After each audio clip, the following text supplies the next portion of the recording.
we certainly have had one of the crazier weeks that we've ever experienced, and that's saying a lot considering 2020. But now we get to wrap it up with what should be a great week of fantasy football.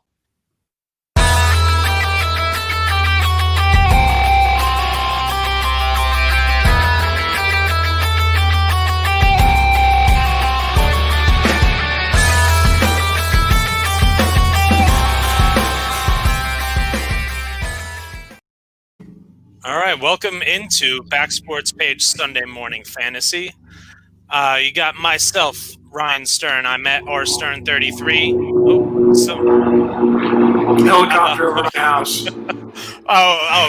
That's right. We got the Philly resident, so we all know the spotlight that's been put on Philly this week, and that's Derek Mountain. Find him at Derek Mountain and Tom Bennett at THB315. We are brought to you by backsportspage.com. Make sure that you're checking out all the great archives and the content going up there on a daily basis. If you have a lineup question, feel free. Leave them in the comments below, whether you're watching our live stream on YouTube or on Facebook. Leave them in the comments section, and we will answer them live on air. We have a couple great segments. We're going to be talking about guys that could be on your waiver wire, that could be league winners down the stretch. We had a couple of those last year, so we're going to try and find those diamonds in the rough for the stretch run this year. We, as always, will have our studs, and sleepers. But we're going to start off with a couple big names that are finally coming back to the lineup this week. And hey, there's none bigger than the 101. And so we got Christian McCaffrey coming back, and all he has to do is come back against the Kansas City Chiefs. The game script, you would assume, would favor them using McCaffrey because I think we're all assuming Kansas City's going to be up early and often. And we all know the kind of dynamic player that McCaffrey is out of the backfield, especially compared to Mike Davis. Mike Davis certainly held his own, especially I was not expecting him to be utilized in the passing game the way that he was, but it was one of the reasons why he was able to be a sound starter over these past couple weeks. But now we get the question of how much are each of them going to be used? And so, Derek, I want to start off with you. How comfortable? I think you have to be comfortable with playing McCaffrey coming back, but what are your expectations this week? So for McCaffrey, it's interesting. He saw 95% of the snap share the first 2 weeks he played. They were 0-2. Mike Davis comes in, they win 3 straight, and everyone questions McCaffrey, system running back. And now we saw the last 2 weeks, Davis looked like just a guy. And that's not a slight on him. It's just his 3-week run was very impressive. But he came back down to earth. I still expect him to take 20-25% of the snap share, at least this week, maybe moving forward, because he did play well. He showed flashes. And McCaffrey's high ankle spray is nothing to mess with. You can't. I would be shocked if they just thrust him right back into that workload. That really wouldn't be that responsible, considering how integral he is in that offense. But he runs a ton of routes for them, and we saw with Davis. But he's treated as a receiver there too. They put him in the slot a little bit, and he's the first read on a lot of pass plays for them. So that's nothing to mess with. I still think you thrust him right into your lineup. He's still gonna. I still think he's a top 12 play this week, even though it's against Kansas City. Because of what Ryan said, it's going to be a positive game script for him. I expect a lot of checkdowns with him, a lot of garbage time stuff coming his way, and I expect him to fall in the end zone 1 or 2 times today. So, Tom, there are some people who were able to pick up Mike Davis that weren't the Christian McCaffrey owners. Do you think that there is any sort of comfort level about playing Mike Davis this week, or is this one that because, hey, we got a bunch of injuries, we got a bunch of teams on a bye, so there could be teams that are scrambling. Are you okay playing Mike Davis this week? Yeah, I think that it's still going to be a solid play. I saw the report came out. Matt Rule said that even with Christian McCaffrey coming back, Mike Davis is still going to have a role in the offense, whether that's change of pace to McCaffrey, if that's even possible, or maybe taking some of the load off in the goal line. I could still see Mike Davis being an integral part of that offense, and I think he secured a spot on the roster. Yeah, I think he's definitely going to be utilized. I don't think anyone's expecting Christian McCaffrey to come back after 6 weeks missing with a high ankle sprain and go back to the 95% snap share that he had been receiving. It's now a question of what exactly is the snap share, what exactly is the touch share. And I would not be surprised to see 10 to 12 touches for Mike Davis this week, which in a normal week, you'd probably say, I'm probably going to pass. But in a week where we have as many starters either on bye or injured, he's definitely a flex candidate for me.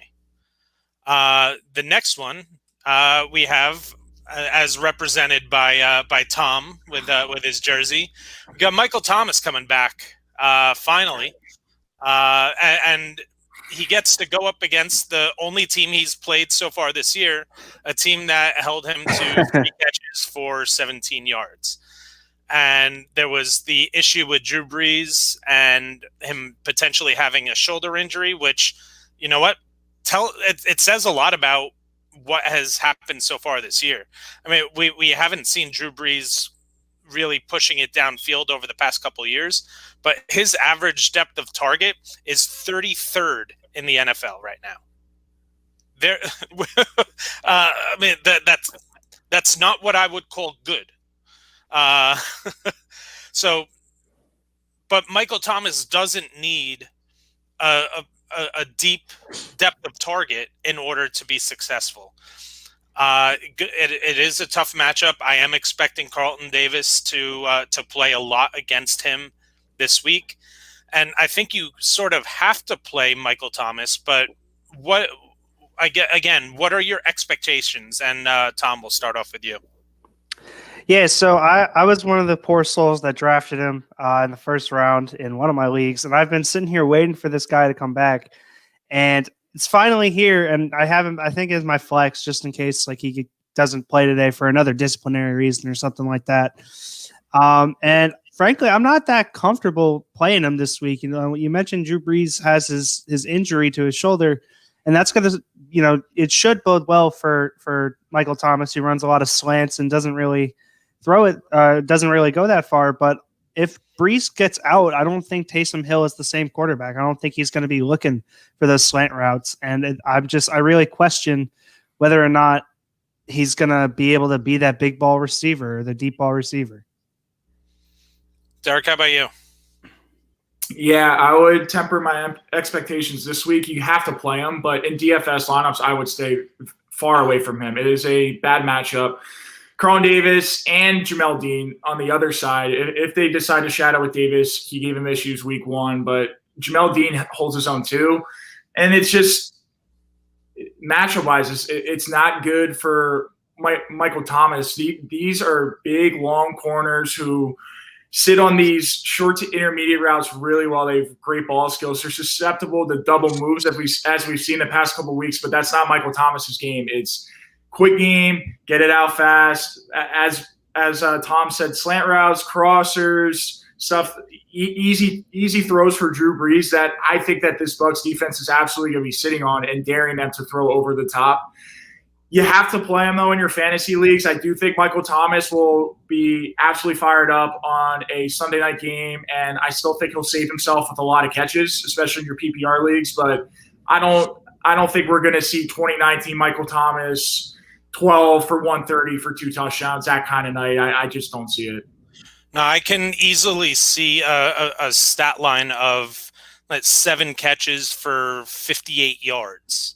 So yes. Where, like you said, he's going to be able to salvage himself in a PPR.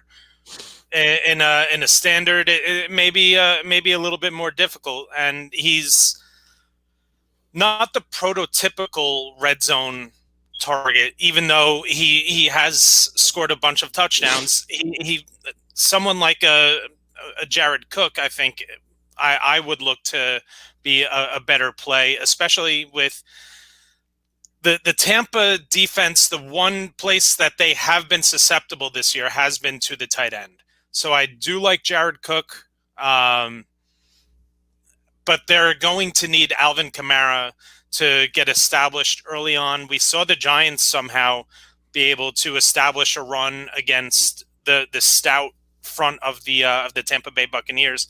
If they're able to establish the run early on, it's going to open up things for Michael Thomas. So, and one other guy that's coming back, and it's in the same game.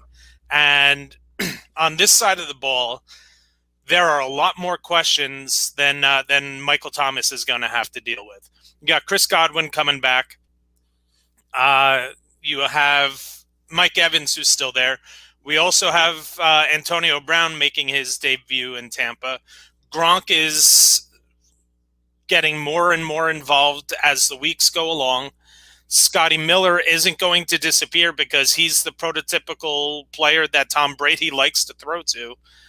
And Leonard Fournette has been receiving targets out of the backfield over the past 2 weeks. So, I mean, there are a ton of targets, and again, with a stout run defense with New Orleans, I think this is going to be one of those weeks where we're going to see Tom throw 50 passes. Derek, why don't you get into Chris Godwin and what your expectations could be for him and the entire group of pass catchers for Tampa? Yeah, so we talked about it on Wednesday. If you tuned in with me and Ryan, you know Tom Brady has this one circled. He's not – I don't expect him to lose twice to the Saints in the same season, and we're on prime time tonight. He gets AB, and he has all these weapons at his disposal. I think it's going to be a shootout, and I think Tampa scores over 40 tonight just because of how susceptible that New Orleans secondary has been. And like we said, I mean, you get Godwin back. You get AB tonight. Those guys are very conducive to Tom Brady's playing style. They're underneath guys. They're polished route runners. They're man beaters. With Chris Godwin in the lineup, he's been their top receiver, Tom Brady's top target. He hasn't played that much. He's had, 3 different injuries now. But when he's in there, that's the guy he looks to. Now he gets AB. We saw AB in four drives last year with New England get 4 receptions, 60 yards, and a touchdown against Miami. Then he gets cut. He was there for 11 days, and he pulled that game out. It's going to be the same thing in Tampa Bay. I expect AB to – I mean, Bruce Arians, you can never trust a thing that guy says. He's going to see – he's saying, we'll see. We'll monitor his snap count. I do not believe that for a second. I think they're going to roll with those 3 guys and Gronkowski and a lot of 11 personnel sprinkled in with some Scotty Miller. But I think Godwin and AB moving forward are the 2 guys to own in this Tampa Bay passing attack. Yeah, Tom, the player that I think this most affects is Mike Evans. And we've seen in games this year that Chris Godwin has played, Mike Evans' production has gone down. How confident are you in starting Evans this week? Not at all, especially with the emergence of Antonio Brown, like you guys had mentioned. You know, they signed this guy coming off. I understand he's coming off of a year or so of not playing professional football, but he's going to turn into Tom Brady's next favorite target. And when you surround Tom Brady with Antonio Brown, Chris Godwin, and Scotty Miller as your core 3, those are all guys that he would like to throw to. You know, I think Chris Godwin and Scotty Miller are 2 similar receivers. I feel like Scotty Miller, as you said, Ryan, is the typical receiver Brady likes to throw to. Godwin, I think as well, is a guy that can do those short routes, has really good route running, but can also break it loose up the middle and over the top.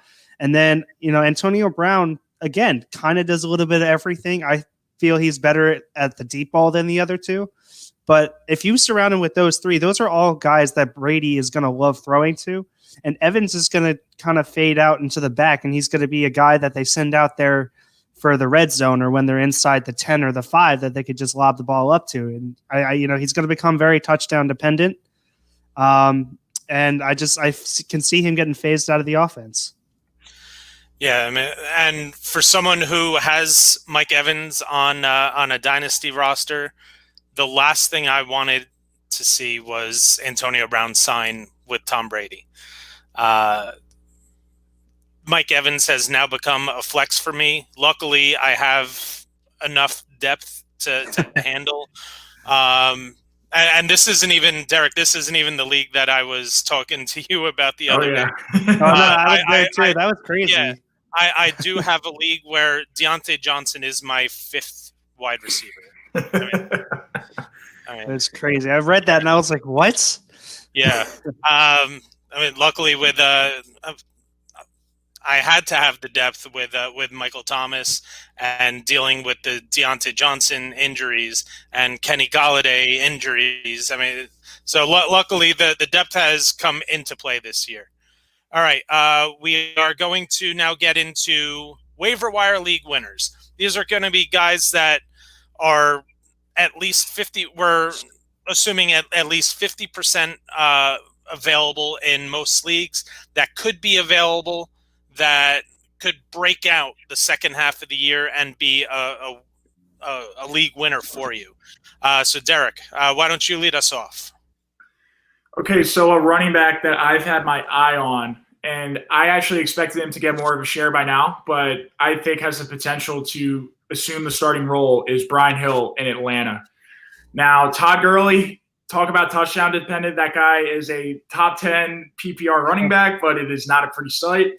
Every single week, it is 3.5 yards per carry for Gurley, and he's saved by a touchdown or two in the end, and he looks like a different running back in the red zone when he sniffs the end zone, but he's not a good running back anymore at this point, especially in this offense. You can see the direction they're going. They have to have some semblance of a rebuild, and Raheem Morris is auditioning for the head coaching job, but he's not. I don't expect him to be a serious candidate. He's trying to win games right now, and he's 2-1. But as they regress more to the mean and this team is out of contention, I think they're going to want to see what they have in Brian Hill. Todd Gurley is an unrestricted free agent going into 2021, and we know the injury history he has, especially with his knees. So he's always a concern to get hurt, but Brian Hill is someone you should scoop up. I think he's only 7% owned in ESPN leagues, and he's just way more efficient with his touches. He has 16 catches through 8 games as a backup. If he were to be assumed in that starting role, I think he has the potential to be a low-end RB1, high-end RB2. Yeah, it's funny. Todd Gurley is basically Le'Veon Bell with touchdowns. That's what he's become.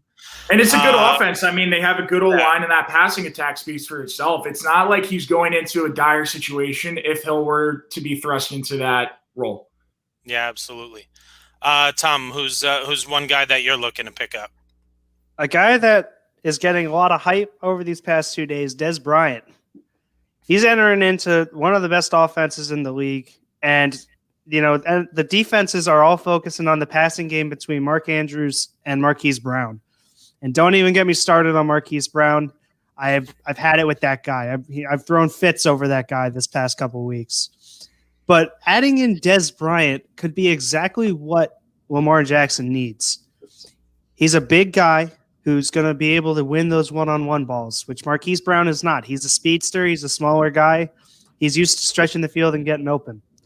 You add in Des Bryant with Mark Andrews and Marquise Brown. He's going to open up the offense and make teams spread out a little bit more and not stack the box for the running game that they all know is coming, because we all know Baltimore loves running the ball this year for some reason. With a running back who we don't know who it's going to be 1 week in, 1 week out. Des Bryant's going to come in. I could see him down the stretch. You look at the last couple games that they got here. He's going to be playing, I think, versus Indianapolis today. Then they go into New England, who's been hit or miss with their pass defense. Then they got a string of games where they play some really poor defenses between Tennessee, Dallas, and Cleveland. Down the stretch, you hit the playoff run. Bryant could be a guy that could get you 15 plus a week in those games. Yeah, it's all going to be dependent on Lamar Jackson turning around what he's been dealing with in terms of throwing the ball. He needs to become more accurate. Now, Dez definitely has a wider target window than someone like a Hollywood Brown. He's able to make a better adjust. And again, this is based on what from the last we saw of Dez Bryant. We haven't seen a lot of Dez Bryant over the past couple of years. The last time he was out there, he's able to make catches on balls that aren't perfectly on target, which is something that someone like a Hollywood Brown needs.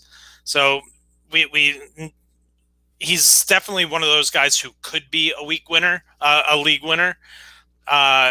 That's all going to be dependent on Lamar Jackson starting to get back into the form that we saw last year. My first one that I'm going to bring up is someone that I was really high on beginning of the year. Had to deal with some injuries, had to deal with some bad quarterback play, but he has every opportunity to become the number one receiver for his team the second half of the year, and that's Michael Pittman Jr. from the Indianapolis Colts. I'm personally shocked at how well the rookies have, especially the rookie receivers, have been able to do this year. I was expecting with a limited training camp, with no preseason, this was going to be one of the more difficult years for rookie receivers to get acclimated into the offenses, especially because rookie receivers have had a difficult time in the past. But we've seen multiple guys just be able to step in and contribute right away. Michael Pittman is built to be an X-receiver. And as I said earlier on in the season, to me, his player comp was Mike Williams with the Chargers, who Phillip Rivers had for years. And we saw double-digit touchdowns multiple times with Mike Williams. So I think Michael Pittman Jr. has a great chance at being a league winner down the stretch, where he could potentially become a number one receiver for them. Derek, who's your second guy? I'll stay in the rookie class. I'll go with Denzel Mims, just because I think his upside speaks for itself. Denzel Mims has that athleticism like a Chase Claypool that just jumps off the page. He's 6'3", 215, ran a 4.38 at the combine, and had the best three-cone drill at a 6.66, which, look, everyone wants to joke about DK Metcalf's three-cone drill, and that's fine. He also has Russell Wilson. And yes, it is the Jets. It's a more dire situation with Mims, but his yards per target has actually been very promising. Last week, he had 3 targets. He had 2 receptions for 42 yards. Now, to put that in perspective, Jeff Smith and Braxton Berrios had a combined 11 catches for 63 yards against Kansas City last week. Now, as that X in that offense, I think it's going to be tougher to get him the ball. But I do think as the Jets are weaning out Adam Gase and he hasn't assumed the play calling duties, he has a very good chance to get fired within the next month or so as we get closer to the end of the season. I do expect them to open it up a little bit more. I think they try to showcase Darnold and they try to see what they have in Mims and try to develop him. He should garner the most targets on this team at this point, him and Jamison Crowder. But Crowder is you always have to check the injury report with him. It's week to week. It seems like he's always banged up. Denzel Mims, like a Pittman, is so athletic, and you got to see what you have in him. I think he is by far their most talented receiver, just athletically. So I hope they unleash him, and I think he has a very good chance to in the second half of the year. Yeah, and unfortunately, it may be a little bit more difficult this week because it looks like Sam Darnold is not going to be playing this week. So they go New England bye, and then after that, I think he's owned in 7% of leagues in ESPN. So it's going to stay the exact same after this Monday night game. I think if you have a spot, you scoop him up, or you monitor him, you keep an eye on him. But moving forward after that, I like him. On Sleeper, he's owned in 19% of leagues. And sleeper, you have a lot more dynasty leagues and keeper leagues. So that just tells you all you need to know, that he's under 20% owned in leagues that are potentially much larger in terms of bench spots. So there's a very good chance that he's available on your waiver wire. And you don't even need to pick him up this week. Like Derek said, there's a good chance that he doesn't perform well this week with Joe Flacco, and then he has a bye next week. So you can potentially pick him up for free after the Week 10 bye, because there isn't going to be a whole lot of clamoring for Jets wide receivers. Sorry, Tom. No, it's fine. I'm just really excited that this could potentially be the first week where we see Mims and Crowder on this field together. Because you remember, Mims was on IR for, I believe, the first 4 or 5 weeks. And right as he started to come back in, that's when Jamison Crowder went down. Yep.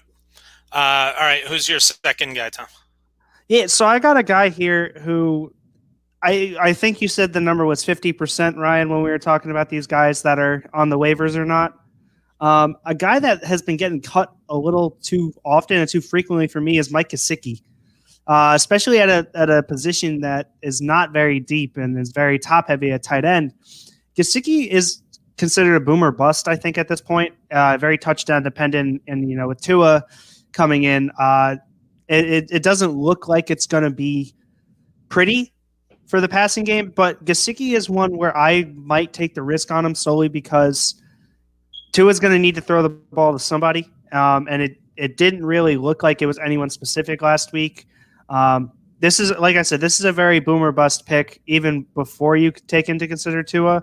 But if Tua plays like people are thinking he's going to play, and he's going to be this X factor QB, then Gesicki, I think, is going to be one of the top 2 targets for him. He's going to be the guy that he's either dumping the ball off to bail out, or he's going to be the red zone target, and he's going to become a Mark Andrews-esque tight end.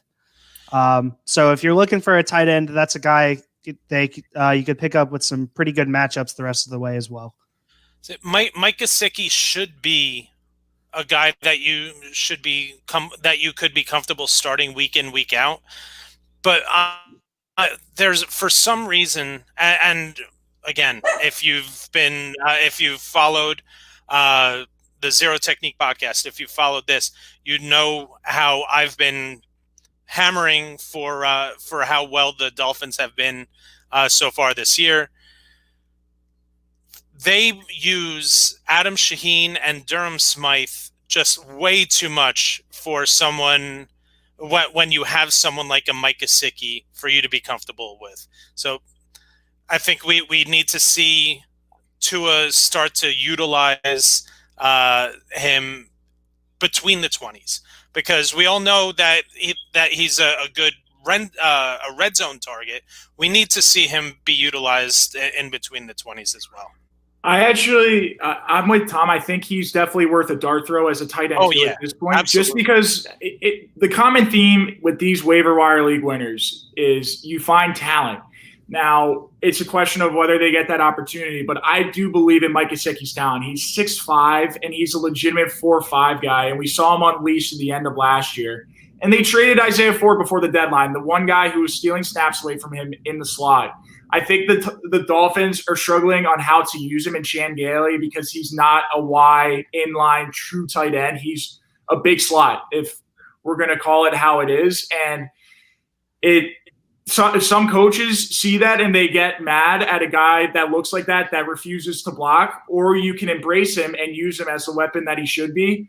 Jimmy Graham on the Saints. Exactly. It depends on how Tua progresses at this point. But I do like the prospects of Gesicki just because Ford isn't going to be stealing snaps from him in the slot at this point.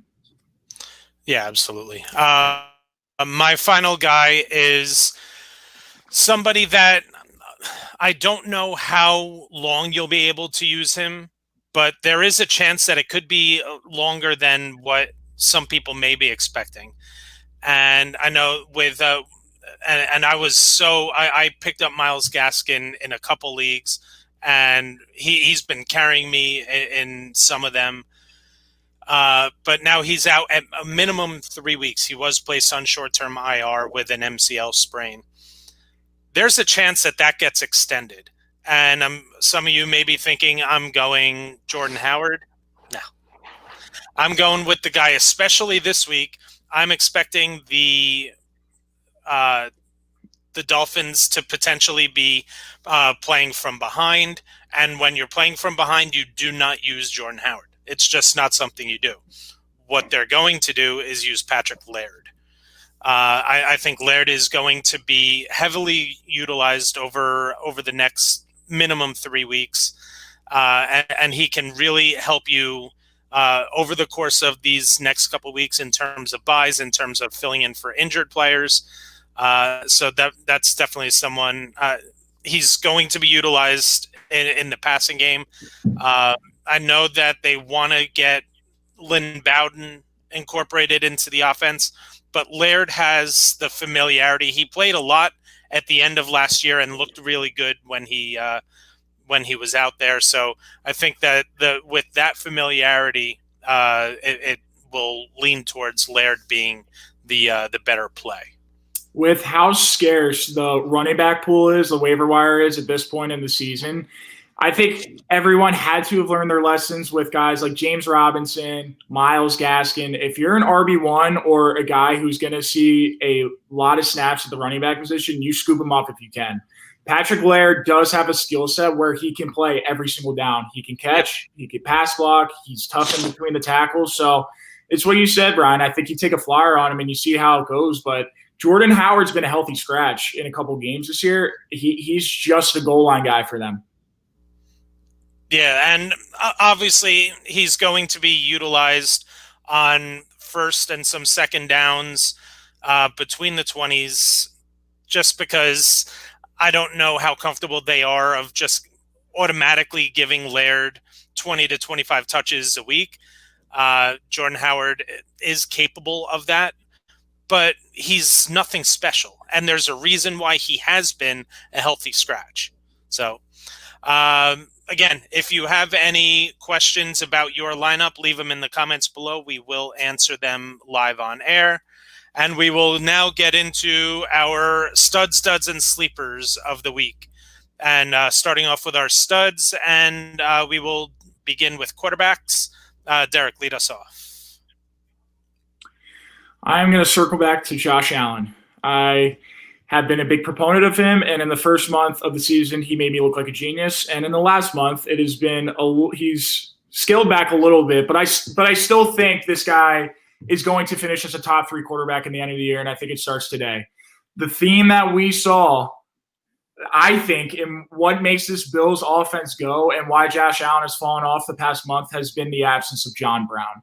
John Brown is not their best receiver. We've seen that with Stephon Diggs, but he changes the complexion of that offense. Like a Henry Ruggs in Vegas, he takes the top off the defense. He's a polished number 2. And look, he came back last week against a really good New England secondary. He had a catch. I think he logged 80% of the snaps. He's used more as a decoy. This week against the Seattle matchup, against the Seattle Seahawks, it's a juicy matchup. I think that hamstring is going to get a little bit better for John Brown. He's going to be more integrated into the offense, and I think we're going to see more of that the first 4 weeks of Josh Allen than the last 4 weeks of Josh Allen. I think his turnaround starts today in a really good matchup. I love Josh Allen this week. And especially, it's crazy that on some of these DFS sites, I know on DraftKings, he's only at 7,000. And to get a quarterback coming in against that Seattle defense, and yeah, they are getting some pieces back, but they had those pieces early on in the season, and we're still getting torched. And they're getting that running game going. I know it's not much, but Zach Moss and Singletary looked really good last week. If they could get that going, I think there are going to be more shots down the field with guys like Brown and Diggs to open up that offense even more and help out Josh Allen. Absolutely. Tom, who you got? Yeah, so I got Ben Roethlisberger this week versus Dallas. I believe it's pretty self-explanatory. Dallas's defense sucks. And I know coming from a Jets fan, you're like, how can you say another team sucks? It's because it's the Cowboys. And Roethlisberger with his weapons, I just don't see them I don't see how he scores less than 20.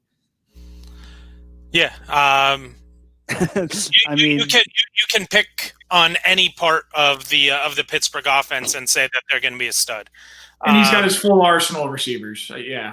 I'm totally agree here. Yeah, and it's fine because there's a chance that one or two of these guys may not hit, only because they may have one guy get 3 touchdowns and it'll leave somebody else with longing for more points. But the one concern I think with Roethlisberger is he only throws 20 times because they're going to be winning by so much. Absolutely. And so my quarterback stud of the week is going to be Deshaun Watson, Houston Texans.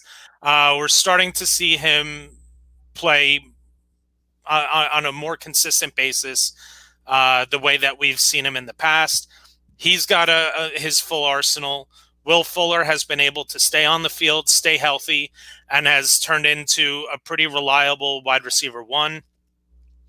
Brandon Cooks has been able to stay on the field for somehow, and he's developed into a pretty reliable wide receiver 2. Randall Cobb has emerged from the depths of despair and has been a pretty reliable wide receiver 3. He's got 2 capable tight ends in Fells and Akins. David Johnson, Duke Johnson are pretty reliable pass catchers out of the backfield. There's nothing, and they're going against the Jacksonville the Jacksonville defense, who's just giving up points everywhere you look. I just give me all the shares of Watson this week. Definitely. I think it has the makings of a shootout. We talked about it, but these are 2 bad defenses. Jake Loon has that advantage of not really being scouted in his first start today. I think they're going to lean on James Robinson a lot. And Deshaun Watson has looked like the old Deshaun Watson that we were looking for in the past couple of weeks. Absolutely. Running back studs of the week. Derek, lead us off. I'm going to go with Justin Jackson with the Chargers. I think this guy is starting to finally assume that Austin Ekeler role that I was expecting a little bit earlier, but the more he plays, the more that we're seeing he's the best running back in this backfield.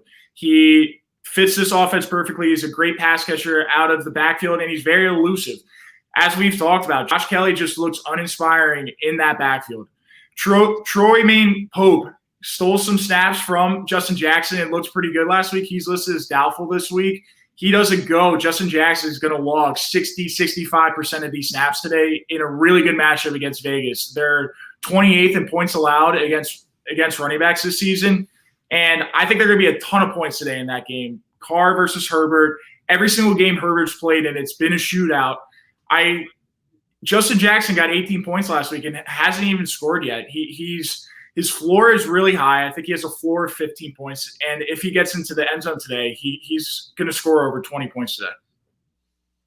Yeah, I have Justin Jackson. I had him as one of the guys I was looking to get into my picks, but both of you got yours in before me this week. So, yeah, there's nothing not to like about what we've seen out of Justin Jackson, especially the last 2 weeks.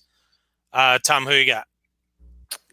I got Antonio Gibson versus the Giants this week. Dude has been balling out. Coming out. Hey, I'm right in there with you. I hate to do this. But this dude's just been balling out ever since he took over the workload or the workhorse load. Coming off a bye on fresh legs, and our Giant defense is not good versus the run. You've seen them give up a lot of points to opposing running backs, and this is going to be a day like the last game that Gibson played before his bye was versus Dallas. He ran 20 times for 120 yards and a touchdown. I could see those same numbers happening again, if not more.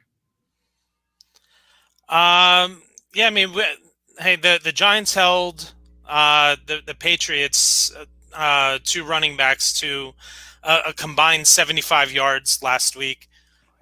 We'd seen the Buccaneers go well over 100 for a couple weeks in a row. The Giants defense, I think, is a lot stingier than most people are giving them credit for. But this is a team that wants to establish the run first.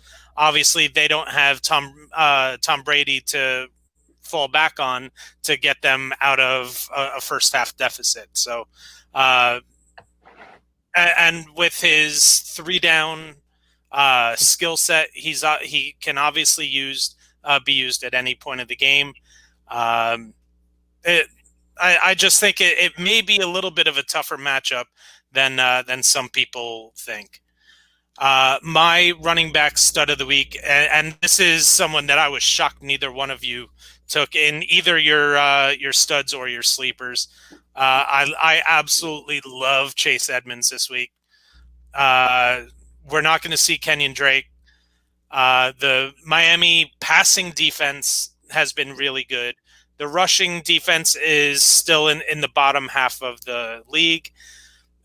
Chase Edmonds, when given a full workload, has been a running back one more often than he hasn't been. That tells you all you need to know about what this kid can bring to the field. And we've even seen when Kenyon Drake has been on the field with him, he outperforms Kenyon Drake. He has outperformed Kenyon Drake multiple times this year. I think that the offense and Cliff Kingsbury is very comfortable with Chase Edmonds getting a full workload, and there isn't going to be really to really worry.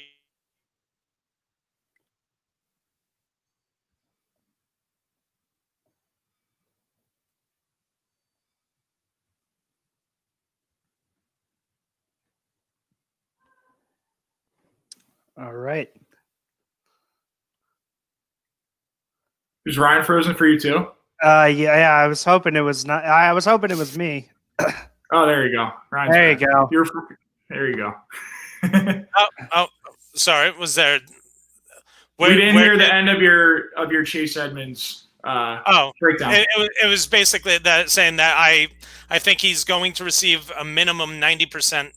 He should receive 90% of the snaps as a running back this week. There just isn't anyone that's going to take any of them away from him. So, I love Chase Edmonds this week.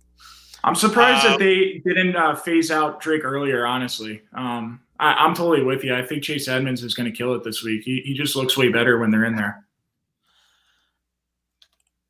We do have our first comment of the week, our first lineup question. PPR flex, Leonard Fournette or Corey Davis? This is tough because these are two plays that I don't necessarily like. Leonard Fournette is going up against New Orleans, who has a very good run defense. The only thing that will, I think, bail out Leonard Fournette is the fact that he'll be utilized in the passing game a lot more than Ronald Jones. And I do not like, and I know Derek is going to get into why Corey Davis may not be a good play. And I have an amazing stat about this game as well. I don't like Corey Davis at all. So I think that the potential for getting those dump offs, and we're starting to see Fournette utilized more in the run game than Ronald Jones. I'm going to go with Fournette. Yeah, I totally agree. I just think his floor is way higher, and I think Arians from the start has not wanted to play Ronald Jones in that RB1 spot. He fumbled the ball last week, and Fournette outsnapped Ronald Jones 51-17 in that game. I think this is what Arians was gearing towards. It's their best pass catcher for Tom Brady, which is very conducive to his playing style. And I think Fournette, you might lose a little bit of efficiency in the ground game, but he picks up for that what he does in the passing game. I think his floor is really good. And the Corey Davis matchup against Chicago is just really bad. A little duds preview, but I hate Ryan Tannehill this week. Chicago mucks it up really good.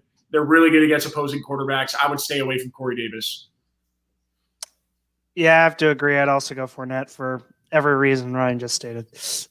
Yeah. All right. So, hey, and he said, "Hey, we are too. We are too." It was a very tough decision, and I think as I was talking it out, I found myself talking myself easier into Fournette, and I think it's actually going to be a better play than I had originally thought it was. So good luck this week with your play.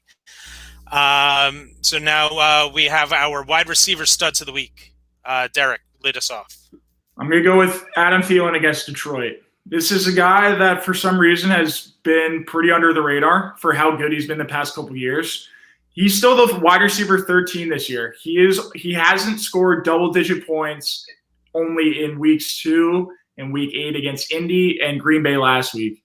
Every other week, he's hit over double-digit points in PPR formats. He's as safe as it gets, and I think this is the best kind of matchup you could get because Detroit. No, besides New England, no one plays more man coverage than the Detroit Lions, and their D-backs are just not very good.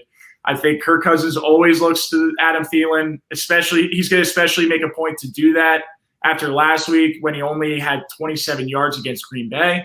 I think he's going to go back to being that focal point, and he's going to assert himself in the top 5 this week. That's a top 5 play this week. I mean, I couldn't have said it any better myself. One more. So we have Beasley over John Brown. PPR with Seattle shootout. I think PPR makes it pretty easy for me. Beasley has been just racking up the targets.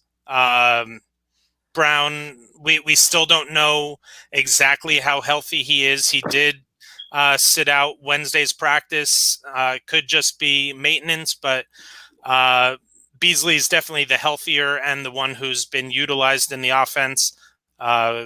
I think Beasley, for all three of us, is the play in a PPR. Definitely. 100%. All right. Who's your wide receiver stud of the week? My wide receiver stud goes in tandem with your quarterback stud, Ryan. I got Brandon Cooks. That Jaguars secondary, you already touched on it a little bit. It's going to be a little shaky. And Brandon Cooks has been the guy that's benefited from Deshaun Watson's big games. Yeah, I mean, it's fine because I feel like I said with Watson, I feel comfortable playing 2, possibly even 3. I'd be comfortable if I were in a bind playing all the way down to Randall Cobb this week. I think there's just going to be enough points to go around against the Jacksonville defense. My wide receiver stud of the week is Allen Robinson. He gets to go against Tennessee. The Tennessee Titans are now 30th in the league against in terms of giving up points to the wide receivers. Again, it's funny because I like some of the Bears plays this week. I don't like a lot of the Titans plays this week, but I picked the Titans to win because I just think they're a better team. But Allen Robinson is going to be inundated with targets this week. Darnell Mooney could be used in a pinch, but I was shocked to see how many targets Allen Robinson coming off of what a lot of people thought he was going to be injured and hampered, and he still received a ton of targets. And hey, you have to remember, this is a guy who has 3,000-yard receiving seasons with Blake Bortles, Mitch Trubisky, and Nick Foles. I mean, if that doesn't tell you the talent that this kid has, and he's got a great matchup this week, I absolutely love Allen Robinson. So we will wrap up our studs of the week with tight ends. Who do you have, Tom? I'm sorry, Derek. Ryan, you alluded to it, but I love Jared Cook this week because of the reason you said. Tampa Bay's defense has been really stout against the run. Now without Vita Vea, they've been a little susceptible, but that's not New Orleans' identity. They're not a downhill between the tackles running team with Latavius Murray. When they look to push the ball down the field, it's going to be with Jared Cook. Devin White in the middle has been spectacular, but he's a little susceptible to the big play against tight ends and running backs. And when they do push it down the field, which is not very often, it's the Jared Cook down the seam and on corner routes. He's a huge target. He can run. And in their first matchup in week 1, he had 5 catches for 80 yards with this same arsenal that they'll have today. They'll have back Michael Thomas and Emmanuel Sanders. I think it's going to be a good – he's been more targeted in this offense. He's averaged 14 points per game in his last 3 games. I think he's turning into that big go-to target that Drew Brees always has. So I really like Jared Cook this week. The one thing that I loved about Jared Cook last week in terms of his usage was that there was one series that when they were playing against Chicago, they were in the red zone, and Drew Brees went to Jared Cook, and Cook didn't go up and make a play. The ball was slightly behind him, but it still could have been a catchable ball. And Brees went back to him the very next play, and he made the play in the end zone for the touchdown. Brees just has a ton of confidence in Jared Cook. And again, the one place that the Buccaneers have been susceptible has been to the tight end. So, I said it earlier, too, about how much I like Jared Cook this week. Tom, who you got? I got Evan Engram versus the Washington football team. We've been seeing him become more involved in the passing offense as the season has gone on. Hasn't scored a touchdown yet this season. And still putting up. He hasn't scored a receiving touchdown, but he actually has a rushing touchdown. It doesn't pop up on my fan track. That's fun. Yeah. Or not my whatever. But we've been seeing him get more and more involved. The past 2 weeks, he's gotten 9 and 10 targets. Daniel Jones is starting to lean on him heavier than the receivers. In the passing offense, the Washington defense has given up solid amount of points. I think they're 7th in most non-PPR, in most PPR formats. They're 7th to opposing tight ends. This could be the week that we see Evan Engram get his receiving touchdown. Yeah, and especially with the news of the Giants holding Golden Tate back. He will not play this week for disciplinary reasons. I personally think Golden Tate is done as a New York Giant. Especially the Giants did go out and sign Dante Pettis, who was recently cut by the 49ers. Pettis and Tate play a very similar style game, and Pettis is going to cost them a lot less than Golden Tate will. So I think we've seen the end of Golden Tate, but there won't be any Dante Pettis this week. So Evan Engram could easily be the number 2 or 3 target at worst for the Giants. And I think with how stout the front 7 is going to be for Washington, the ball's gonna have to be in Daniel Jones' hands. And like you said, we're seeing a lot more targets heading Evan Engram's way. Well, not only is there that stout front 7 for Washington, but Devonta Freeman is out again this week. So I believe Wayne Gallman, I think, is their starter. But here on Sleeper, they have Rod Smith listed as the starter. So none of those names should be inspiring. Wayne Gallman, and to be honest, Wayne Gallman actually looked pretty good against Tampa last week. And even Alfred Morris. Alfred Morris was the Giants' number 2 running back, and he was able to pick up a couple chunk plays last week. So, but this Giants offense is so difficult to put your finger on at how they're going to attack any given team. The Washington defense is 25th in terms of giving up points to tight ends, so it certainly should be a good matchup. And I will close out studs of the week with TJ Hawkinson. And I was able to solidify this because Matt Stafford did test negative over the last 2 days, and he has been cleared to play. So it's a great matchup against Minnesota. And TJ Hawkinson has been utilized more and more over the past couple weeks, and now there is no Kenny Golladay there. There is a very good chance TJ Hawkinson is the number one target for Detroit this week. And with how thin that position is, he's just someone that I'm looking to start everywhere this week. He's a fourth in scoring among PPR tight ends this year, and I still think they haven't unleashed Hawk yet. They push the ball down the field with him, and he has a lot of chunk plays each week, and he finds the end zone a lot. But he isn't that consistent chain mover that he should be. They still really haven't fully utilized that guy, and I think now is the time that we're going to see Hawk unleash.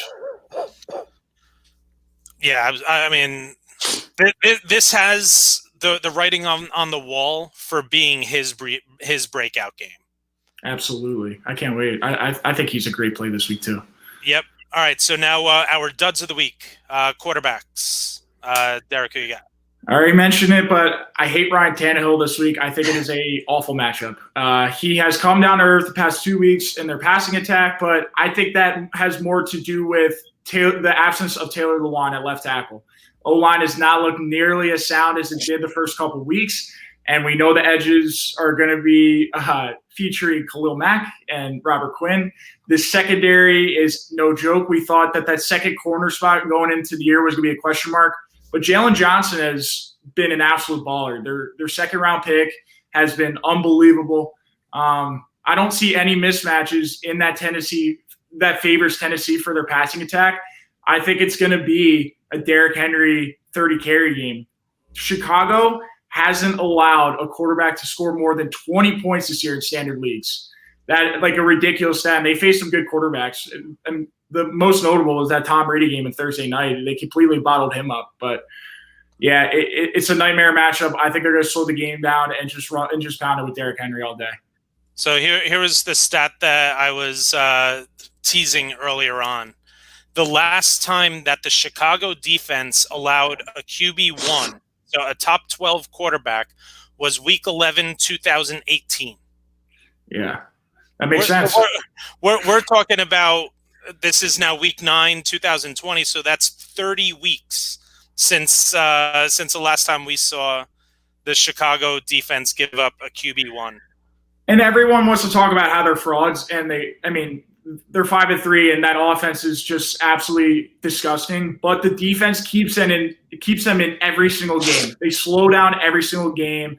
They muck up every single game, and they take away the passing game every single game with their edges and with their secondary. I would stay far away from Ryan Tannehill this week.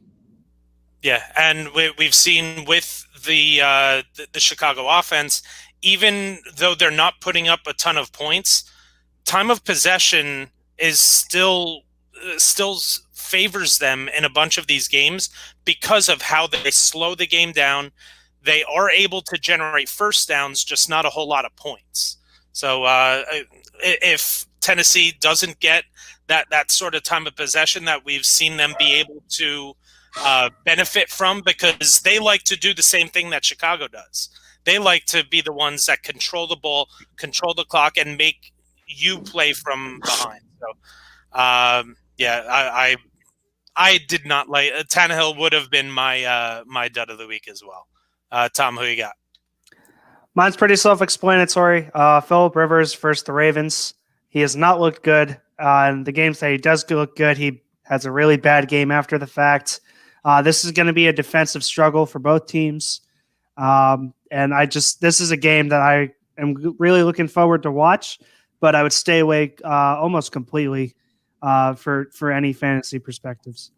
Yeah, and mine's going to be the same game, just on the other side of the ball. And again, it's really difficult to say in your season-long league, bench Lamar Jackson.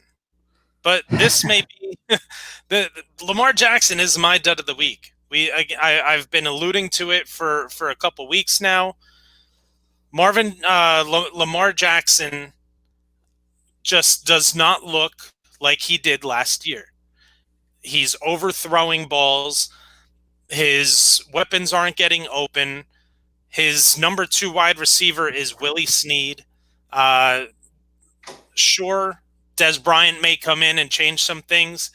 I'm not counting on it week 1.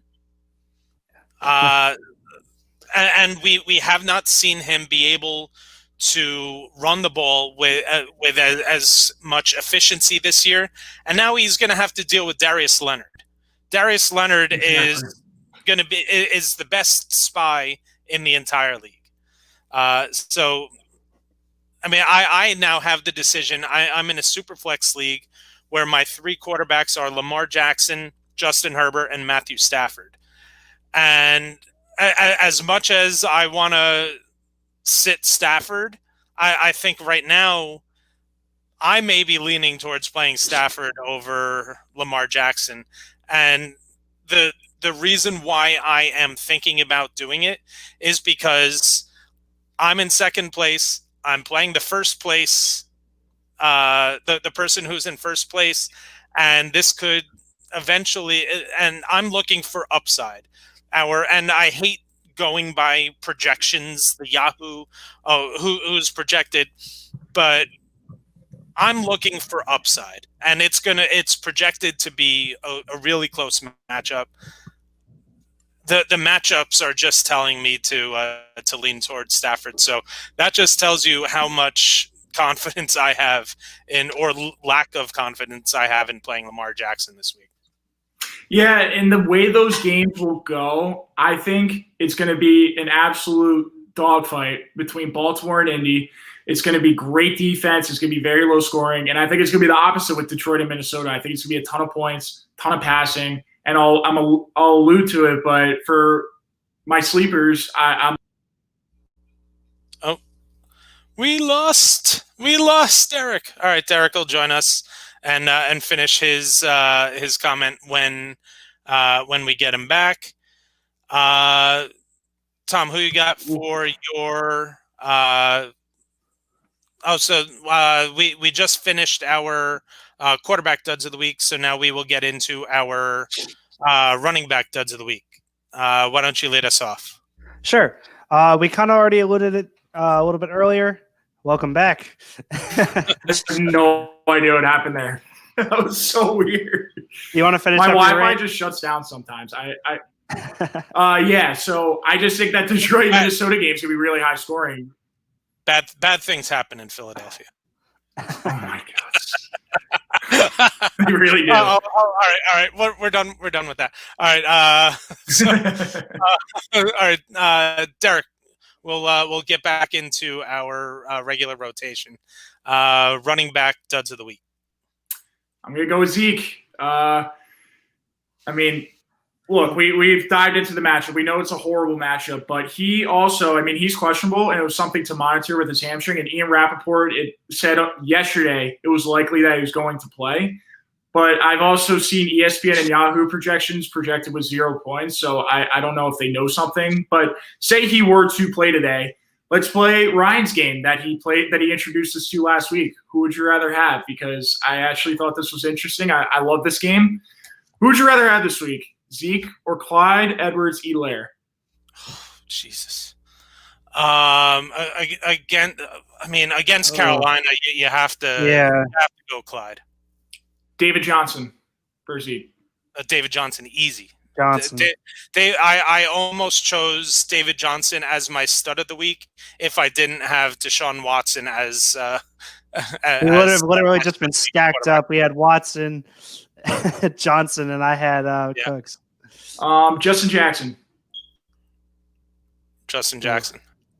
And my final one, DJ Dallas, who is not going to be competing for snaps in that Seattle backfield today. Oh, what, you're not high on Travis Homer and Alex Collins? Alex Collins is going to play, guys. So says Pete Carroll. DJ Dallas. All right. Well, I agree. I would take all those running backs over Zeke. All of them are at least $500 cheaper on DraftKings. DJ Dallas is $1,700 cheaper. You can get him for $4,900. Zeke costs $6,600 right now against that Pittsburgh front. I don't even know if he's a shoe-in to play in your fantasy leagues at this point. Yeah, I'm glad you brought that up because I was under the impression he wasn't going to play. I have him in 2 of my leagues. So I went in this morning, I took him out. Now that he's going to play, I'm sitting here like, dang, do I play Zeke versus Pittsburgh or my other option is Devin Singletary versus Seattle? And it's now I'm just, ooh. You know, I'm already we playing. We don't even know if Zeke's going to play. We don't even know. So yeah, but I have Zach Moss too, so I'm playing the battery because my other running back is Miles Sanders, and he's on bye this week. So I think I'm just going to stick the course. You know, Zeke's going to probably have his best week this week now that I've benched him. But right, all right, we'll continue with Ezekiel Elliott and this has nothing to do. This has nothing to do with a decision that I have to make. Ezekiel Elliott or Gus Edwards? Oh, it's a horrible matchup. It's the best run defense in football. Yeah. That's the only reason I'd be apprehensive with Gus Edwards because he was great last week against Pittsburgh. Yeah, but I think is Mark Ingram playing? No, Mark Ingram is not playing. Then I'd probably go with Gus Edwards, which is crazy. I think I would go with Gus Edwards. Patrick Laird, and it's crazy that this is even a consideration. This is the discussion we're having. That's how you know that should tell you everything about Ezekiel Elliott right now. Yeah. It's so hard to just go about this because he's supposed to get all of this volume because they can't like Brian Hill, like the Brian Hill situation. Tony Pollard's more efficient with his touches. That's just a fact. If you look at the numbers, he's just been better, and he doesn't fumble the ball as much as Ezekiel Elliott has. Oh, thanks for being no help, guys. All right. So now we got Tom for his running back dud of the week. Yeah, I feel kind of gypped because we kind of already went about it and talked about it. I had Ronald Jones versus New Orleans, so I don't really think we need to go back and relive the discussion that we had. I think the Ronald Jones experiment has definitely been put on hold. Unless Fournette gets hurt, I don't see it. Yeah. At least in Tampa. I feel like they could try and trade him at the end of the season. Yeah, so my quarterback dud of the week was Lamar Jackson. So you would think that maybe I'd be a little bit more apprehensive about going against those top guys. Josh Jacobs is my running back dud of the week. And again, in your season-long league, you probably have to play him, especially with the injury situation and the bye situation. But I'm haltering my expectations for Josh Jacobs this week. He's been dealing with a lingering injury, especially throughout most of the week. He did get, I believe he got a full practice in on Friday. But this game is not the sort of game that you're expecting Josh Jacobs to be productive in. When Josh Jacobs is productive is games that they're winning. I'm not expecting them I think that there's Chargers will probably be winning and then they'll blow it. There's a 7-point difference in his points per game in games that the Raiders win and games that the Raiders lose. 7-point difference. I'm expecting the Chargers to be leading through a majority of this game, which is going to take away what the Raiders would like to do with Josh Jacobs. And the fact that he has been dealing with an injury, I'm haltering my expectations on Josh Jacobs this week. That's sad. I'm very sad to hear that. Derek, wide receiver dud. It's been a weekly occurrence, it feels like, but it's Mike Evans for me this week, and I think all of us will be in agreement there. He has his full arsenal. It's clear that Tom Brady does not like to target Mike Evans, and when they're in a regular game script, he's just involved in the red zone. He's 2 touchdown dependent for me. And now we've seen Gronk come alive in the red zone. He's had touchdowns in his last 3 games. Mike Evans hasn't topped 60 yards in the past month. And a lot of those games have been without Chris Godwin. Chris Godwin's back. Antonio Brown's in the lineup. Mike Evans is not even a play for me in a regular fantasy league at this point. Yeah. He right now, like I said, in my dynasty, he's a fringe flex for me. You're relying on the touchdown. That's all he comes down to. Yep. Tom, who you got? All right, so my dud for wide receiver is going to be the entirety of the Dallas Cowboys receiving corps, and it is going to pose a lineup question for you boys.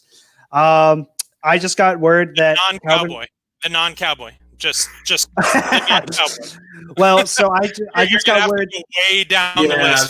This better be a shaky receiver. I just got word Calvin Ridley is going to be out for today's game, so that means I had to move Jamison Crowder up into my wide receiver 2 spot. Because I have AJ Brown, and my flex position, I have Devontae Parker already in as one of my flexes.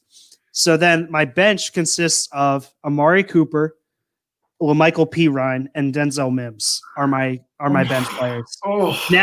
Now I could go and drop one of these people for Gus Edwards, who is on the waiver wire, and that really looks like to be the only viable option here. So do I go pick up Gus Edwards for, say, Michael P. Ryan, or do I stick with the guy that's projected to get 13 points in Amari Cooper? I actually think I would go with Amari, which is just the one place this Pittsburgh defense hasn't been elite has been at the outside corner position. We've seen we saw Fulgham tear him up. We've seen it happen the occasional week. Steven Nelson hasn't been nearly as good as he was in 2019. Joe Hayden's getting older. And we're relying on Garrett Gilbert.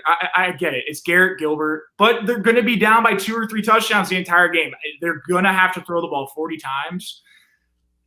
So they're going to go with Amari Cooper. They're going to drop back 40 times. They're not going to throw the ball 40 times because he's going to get sacked 10 of them. This is very true, but But wait, guys, what about Cooper Rush? Yeah, that's where we're at. I'm not starting either of the Jets. There's no way I'm starting either of the Jets. That's where I'm at, and I think Gus Edwards presents a higher floor. Yeah, I would probably go Gus Edwards over any of those 3. That's a tough situation.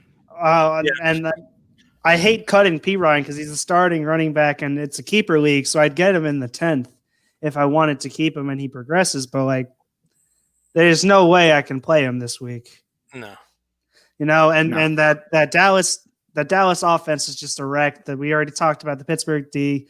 I don't like anyone in the receiving core. I'm afraid Minkah Fitzpatrick is going to come over and double Amari Cooper because Dalton Schultz is not really a factor. So we won't have to cover Dalton Schultz. There's just too many question marks. So I'm feeling like I should cut P. Ryan and take Gus Edwards for the week. Oh, that's so disgusting. My injuries are off the charts. Oh. They're off the charts. Yeah, that's gross. I hate that scenario. That wasn't fun. It hurts my soul to even cut a starting running back. I don't give a crap that it's a Jet, but my goodness. All right. Well, all right. My wide receiver dud of the week is going to be Terry McLaurin. Again, this is going to be because I'm expecting the Bradbury treatment. James Bradbury has been ranked out as the number 2 cornerback in all of football. I know in the first matchup, they had to move McLaurin all over the field. But we're starting to see the Giants' safeties and other players become a little bit more reliable in pass coverage.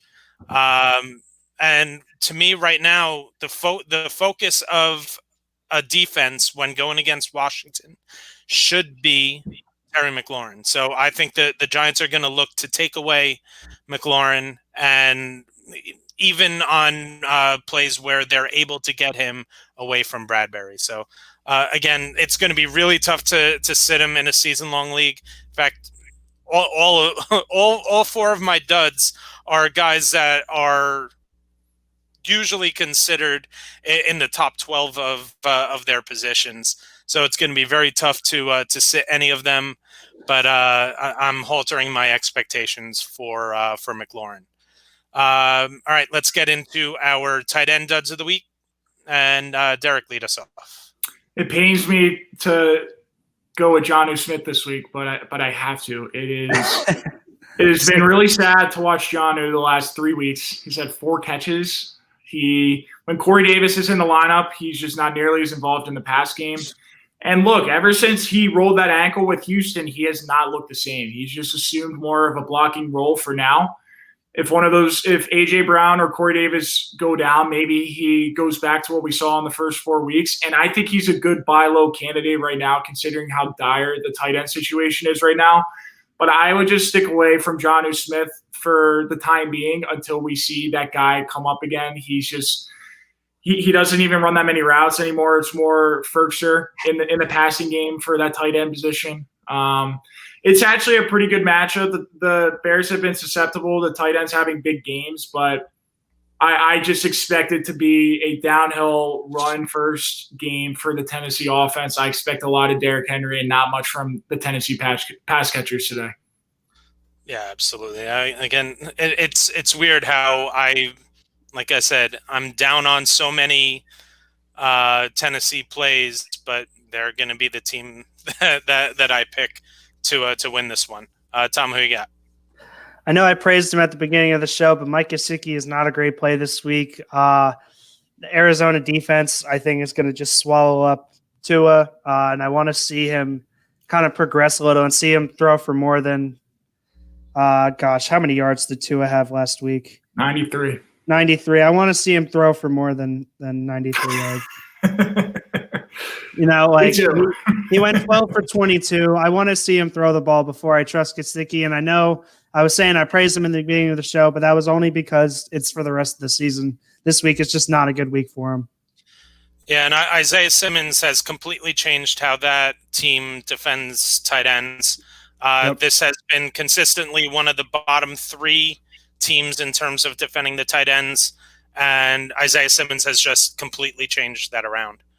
My tight end dud of the week is Mark Andrews. We're just not seeing him get the targets that he was in need of last year to vault him into the top 3 tight ends. He's been touchdown dependent, and the touchdowns just haven't been there lately.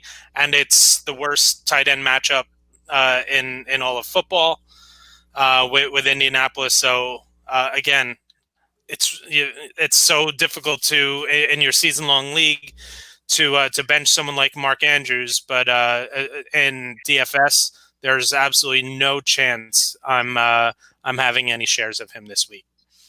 Let's get into our sleepers of the week, starting with quarterbacks, and Derek, lead us off.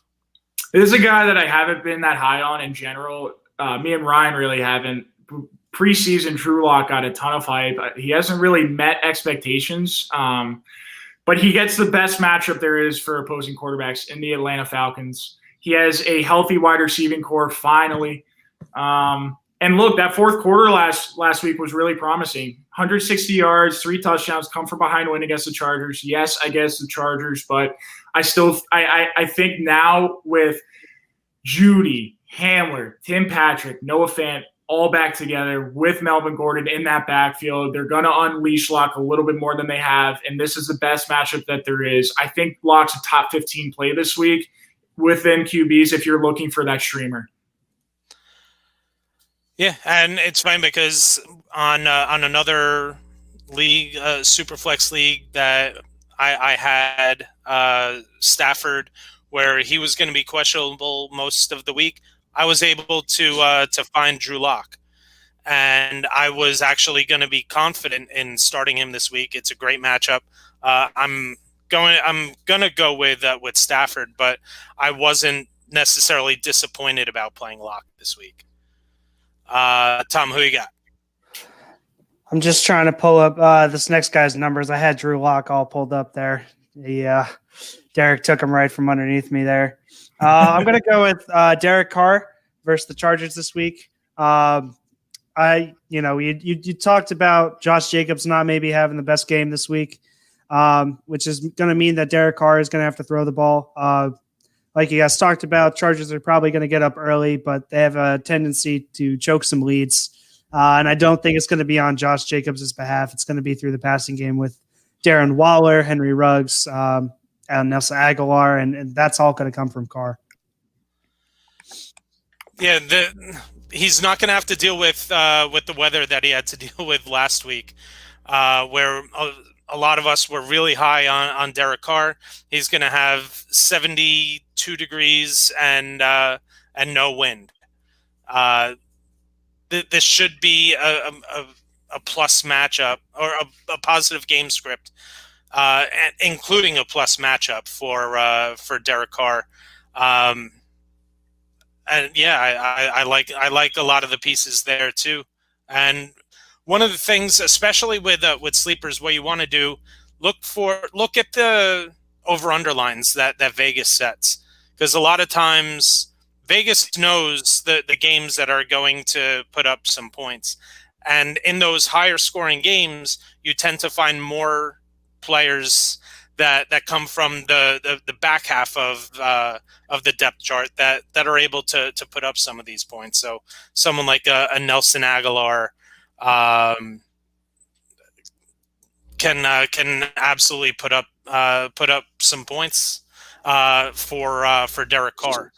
And my sleeper of the week is someone that I put in the chat. I put one of the vomit emojis because I just never like putting any faith into Kirk Cousins. But this is again, it's going to be a plus matchup against a really bad defense in Detroit. Justin Jefferson has emerged and as a top 24 option week in, week out as a fantasy option, and Adam Thielen, as Derek mentioned earlier. Both of them are in. I can easily see being top 15 plays this week. So if just by that math alone, you have to like what Cousins could be able to do. So I'm going to go with him. Running back sleepers of the week. Who you got, Derek? We talked about it, but something's wrong with Jonathan Taylor, and we were right in our suspicions. There were rumblings that he's playing through injury. So I'm going to go with Jordan Wilkins, who logged 51% of the snaps last week. He looked very promising in his touches. He had 20 carries for 89 yards in the score last week. Yes, Baltimore is not the greatest matchup, but behind that offensive line and a team that is very conducive to establishing the run, I think Wilkins is a very good dart throw. He's a nice flex play in a DFS format where he's not expensive at all. So I would look towards a guy like Wilkins, especially with Taylor nursing an injury. It's a little bit predictable off his workload at Wisconsin. He saw over 500 carries in 4 years. Maybe they wean him out for a month or so going into the playoffs and leaning more on a guy like Jordan Wilkins. I think he's a pretty decent play until further notice. Yeah, and it was funny because Jordan Wilkins had looked bad. He had it was under 3.4 yards per carry up until last week, and then we saw him get utilized. And my stud play of the week last week was Jonathan Taylor, and I'm sitting there watching. I'm like, all of these points that I was projecting to give to Jonathan Taylor are going to Nyheim Hines. They're going to Jordan Wilkins, and then we hear after the game that Jonathan Taylor was dealing with an injury, and we didn't even hear it from the coaching staff. It was leaked out by Phillip Rivers, which should be that they should be fined just for that because they took away my stud play. I'm not bitter at all. Tom, who you got? I got a guy that's in a just a clustered backfield, but I got Damian Harris versus the Jets Monday night. He's been getting a lot more touches than people that had been expecting, you look at his snap count last week for his Buffalo, he played 30% of the snaps. But when he was out there, he got 16 rushing attempts for 102 yards and a touchdown. This is going to be their future guy in the backfield. Harris is going to be the guy that's going to bail out Cam Newton, who's playing awful at the moment. And I'm so glad that I caught him before I even had the chance to play him like I would have probably this week. Harris is going to be the guy going forward, and the Jets are the Jets. They're going to give up points everywhere on the field. Hold on, do we have it? Do we have it?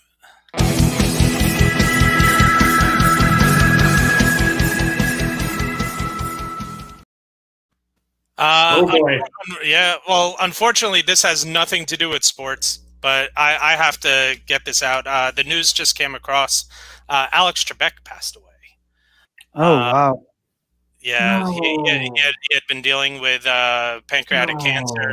Oh. And as someone who has been a loyal Jeopardy watcher for the better part of 2 decades, this stings. Oh my God, 2020 never stops, man. That's awful. Yeah, that one hurts. So definitely sending our condolences to the Trebek family, the Jeopardy family.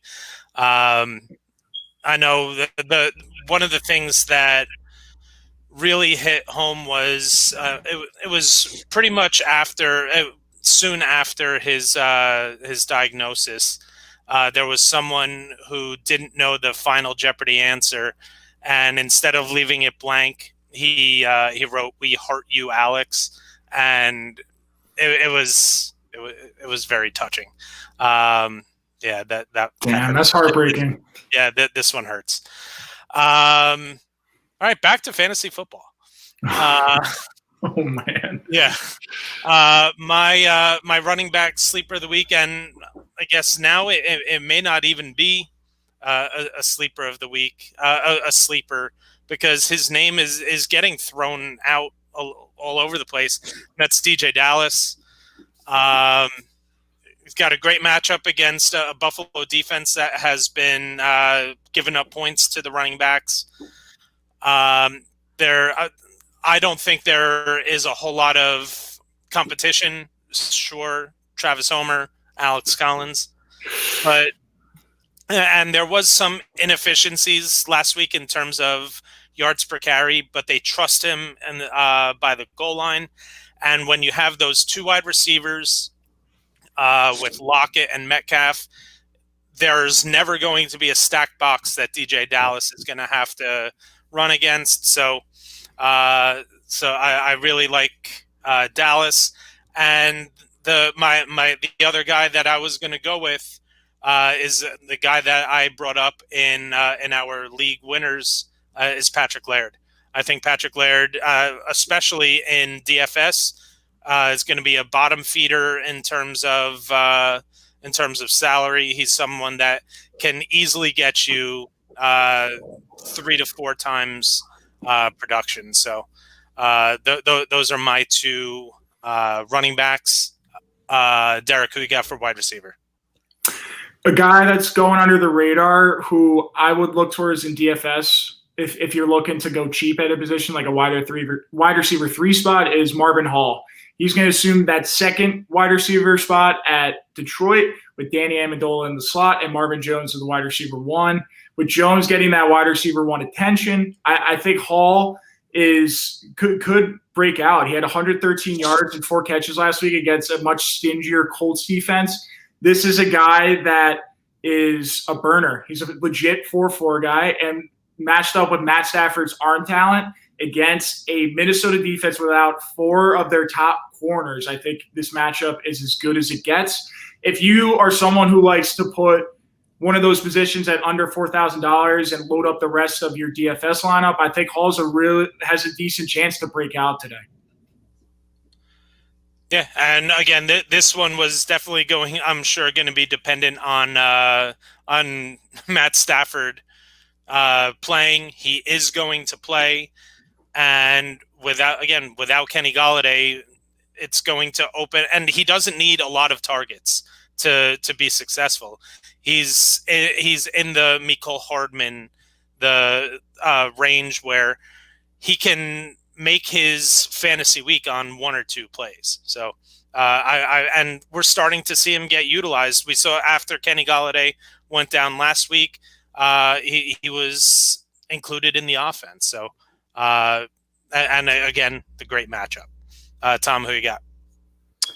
I know we were kind of bashing the Ravens a little bit earlier, but I got Marquise Brown here. If they're going to stay competitive with the Colts, and there are going to be some scores, I'm not going to say that this is going to be a 3-0 game. There are going to be some scores, and if there's going to be a guy that's going to move the ball, I believe it's going to be Marquise Brown when it's through the air. Darius Leonard, you mentioned he's going to be shadowing Lamar. He's not going to get those scrambles. Leonard could also very well go and cover Mark Andrews and take him out of the end zone in the red zone. We saw last week Marquise Brown only had 2 targets, 1 catch for 3 yards, which happened to be a touchdown. He could salvage himself with something like that like he had last week. Excuse me, but he could also be a dud. I have him in the sleeper because he's supposed to be a wide receiver 3 range, but he is definitely a couple plays away from being a stud. So that was my rationale behind it. So I'm actually going to pivot for mine. I had originally put in John Brown. I still do like John Brown, but the guy that I wanted to pivot to is someone that is not getting, any publicity, but I think deserves, is Jacoby Myers from New England. He has 16 targets over the last 2 games. He's got 59 yards per game. The only thing we're not seeing is the touchdowns. That's not necessarily his game, but in a PPR, so on someone playing on DraftKings where you get PPR points, or again, if you're dealing with bye issues, if you're dealing with injuries, you could go worse than someone like Jacoby Myers, and Cam Newton's just utilizing him in the short passing game. Let's wrap up sleepers with our tight ends. Derek, who you got? My favorite sleeper pick of the week, Albert Okwuegbunam. Albert Aquaman, whatever you want to call him. Look, this guy. I think it's Okwuegbunam. Okwuegbunam. Yeah. Albert Aquaman. That's what I'm going to call him. This dude's a baller. He can play. He shouldn't have been a 4th-round pick in this year's past draft. He was going to be a 1st-round pick when he played with Drew Lock in Missouri. He had attitude issues, fell all the way to the 4th round.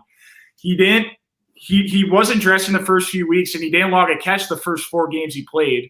The last 3 weeks, though, he's seen 10 catches, and he actually found the end zone for the first time last week. This guy is a dream in Pat Shurmur's offense. He loves his 12 personnel, and with Noah Fant garnering more attention, I do think he is going to have a big game as well. But I think Okwuegbunam is that guy to own today in that tight end room against Atlanta. They give up the most points against tight ends, and he's 6'5", 260, runs a 4.49. He is an athletic specimen and has that chemistry with Drew Lock, and we're starting to see it unleashed. I really like a guy like Albert O in this matchup, and he's gonna be really cheap in DFS formats. If he's even a top 20 tight end, which I don't think he is for pricing, you can get him really cheap, and I feel fairly confident he's gonna be a top 10 play this week. Yeah, and like you said, familiarity has a whole lot to do with success in the NFL, and having that familiarity in college means that there wasn't the acclimation period that a rookie tight end usually has to go through. Rookie tight ends usually are people you want to steer away from. But tough to figure out exactly. Yeah, it's a real tough position to master early on. but when you have that connection from college, I mean, it really does a lot. So I like Alberto a lot. Tom, who you got? Yeah, I was actually going to go with Noah Fant here, but I felt really bad putting him as a sleeper because I think he's much more than a sleeper, but I didn't really quite think he was going to be a dud. I think he's going to have, like you said, a really good game, a solid game. So I went with the other side of the ball to Hayden Hurst. This is a guy that I have put as my tight end sleeper a couple of times now here since we've been on the show. And he's a guy that is just forgotten a little bit in that offense because he's a very consistent player. He catches a lot of the balls that are thrown to him, but he doesn't get too many targets. And I had put together my list before this news of Calvin Ridley was out. But now that Calvin Ridley is out, Matt Ryan's going to have to throw the ball somewhere, and they're going to be given a lot of coverage on Julio Jones. I don't actually love Russell Gage personally, so I think a lot of these balls are going to end up going to Hayden Hurst. And that's going to be one of the primary ways that they can move the ball through the air. Derek, I just looked it up. If you want to play Alberto, play on DraftKings because he's the 20th highest in terms of salary on FanDuel.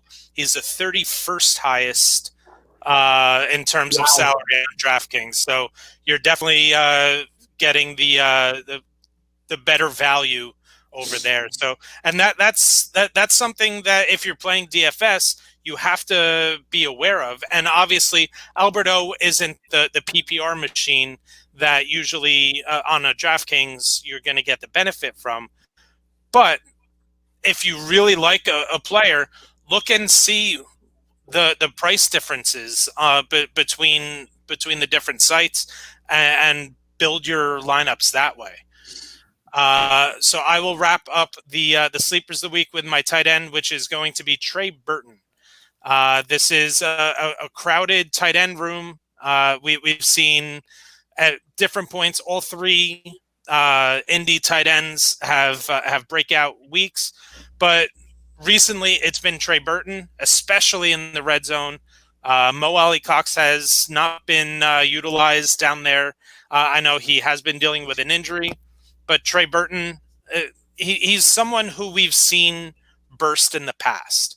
When he was with Philly and Zach Ertz would ever go down, Trey Burton was consistently a top 5 play. And Phillip Rivers loves his tight ends. He always has, and he always will. Trey Burton, I think, is a really good, cheap tight end play this week if you are in a bind. All right. To wrap up the show, we will give our stacks and our best bet picks of the week. So who you got, Derek? I'm going to go with Carr and Aguilar. We talked about it, but every single game Herbert plays with the Chargers, it's a shootout. And the Derek Carr we got last week is not the Derek Carr we've gotten the entire year. It's a one out with the weather last week. It's an anomaly. This guy is a shoe-in top 10 play pretty much every single week, and it's a great matchup. I like Carr, and I like Aguilar for my stack. Do you want us to do our spread picks? Let's just knock everything. My against the spread and lock are the same. It's going to be Pittsburgh minus 13.5 with Dallas. They're going to win by more than 2 touchdowns today. I don't know how Dallas is going to score today. Yeah, and it's basically the same. What did I say last week? Last week, my pick was it was the Chiefs minus 19.5 over the Jets. I said, do you see any way the Jets score more than 14? They didn't. Do you see any way the Chiefs score less than 35? They did. So that again here, I don't see any way the Cowboys get to 10 points this week. I'm sorry. I just don't see it unless it's real garbage time with the second and third stringers. Exactly. That's the only way. But I still don't think it'll matter because I think you're going to see Pittsburgh in the mid to high 30s at the worst. So yeah, that's my pick as well. But I'll give that would have been my pick, but I'll also give another one. Tom, who you got? Yeah, I went with Seattle. I'm on USA Today because like I said, I don't really get to bet because I'm 20.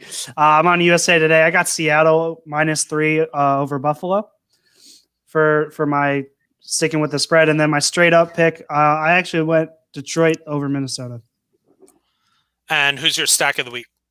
Oh my goodness, how could I forget? I got my stud Big Ben, and then I know it's hard to choose which wideout. I went with Mapletron, Chase Claypool himself.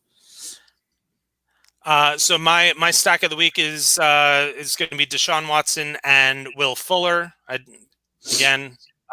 went through it earlier on. I love everything about the Texans offense this week.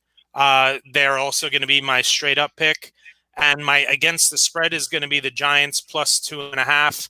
I think the Giants win outright this week, and I actually think they win pretty comfortably, and it pains me because the Giants have one win on the season, but what they've shown over the past couple of weeks is they're able to hang with teams that are better than them, and in terms of Tampa Bay, a lot better than them. And they were a 2-point conversion away from tying that game up in the final minute. So this is now a Washington team that you cannot say with any sort of confidence is better than the Giants.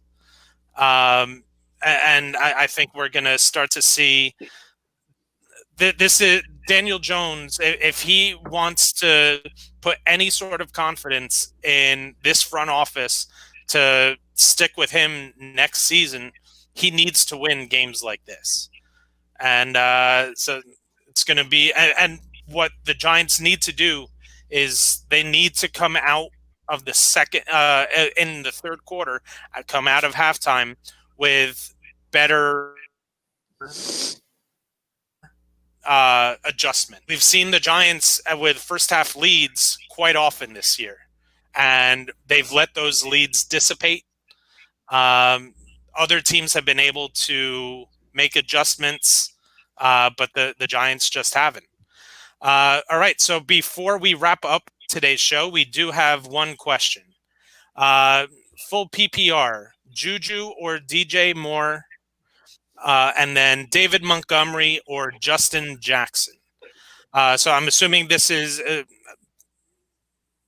either or, and then either or. So Juju or DJ Moore, David Montgomery or Justin Jackson. I think the second one is a lot easier for me, and I think for all of us. I think Justin Jackson, and I know Derek is going to say Justin Jackson.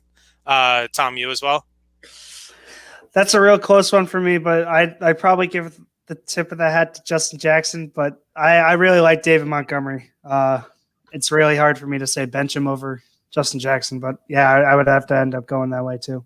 Yeah, I would look at your matchup. If you need floor more than ceiling, Montgomery could be the play. If you're looking for a more ceiling play, then Justin Jackson would be the way I would go. Juju or DJ Moore. This is much tougher, but the only reason why this is tough for me is because we don't know how much the Steelers are going to need to pass the ball. But this could be the game that Pittsburgh says we need to get Juju Smith-Schuster back into the way that he had been playing over the past couple of years. We've seen Chase Claypool, Deontay Johnson expand their roles this year.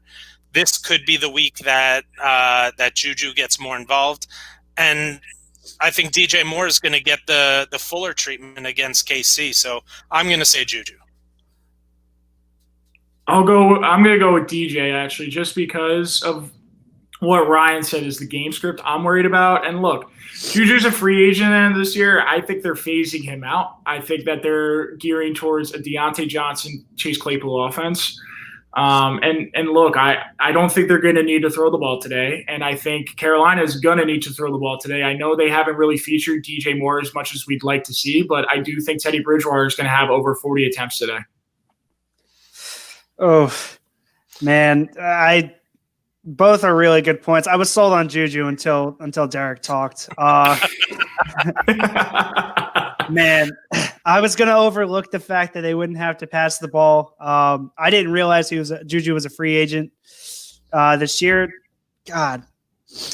See, the way that I always looked at the Steelers wide receiver room was Juju exploded when they still had Antonio Brown. And once he left, Juju became that Antonio Brown. And that is why Deontay Johnson and Chase Claypool have started coming up into their own. Now, if they're going to start sticking with that, then it makes sense as to why Juju hasn't really been performing at his highest level. I'm gonna go DJ Moore. Even though I really love the Steelers this week, like I said, I have them as my favorite stack and everything. I'm gonna have to go DJ Moore. Yeah, I mean, the only reason why I'm leaning towards Juju is we've started to see him get more involved over the last 2 weeks. He has 16 receptions, averaging about 75 yards over those past 2 weeks. Who knows? It's a guard throw with those receivers. Yeah, and this one was to me much more difficult. I'm okay going DJ Moore. I just think the matchup is so much worse. Even though the game script will be in favor of Carolina throwing the ball more often, DJ Moore just isn't getting the targets. He's getting the downfield targets. He's just not getting the volume of targets, and that's because of the emergence of Robbie Anderson in the passing game, and they do get Christian McCaffrey back, so that's going to eat into everyone else's targets as well. So that was a really difficult question, and those are the questions that I find to be my favorite to answer because it's easy to just say, oh, yeah, this guy. But thank you for the question. Thank you for tuning in. Please subscribe, whether it be on YouTube or on Facebook. Make sure that you know when we are live. We are live every Sunday morning at 11 a.m., coming to you through the Back Sports page, Facebook and YouTube.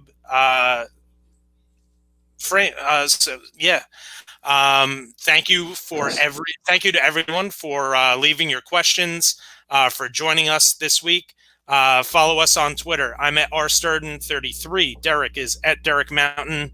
Tom is at THB315. Guys, great show again this week, and we'll do it again next week. Looking forward to it. Sounds good to me. All right, everyone. Good luck in your fantasy matchups this week.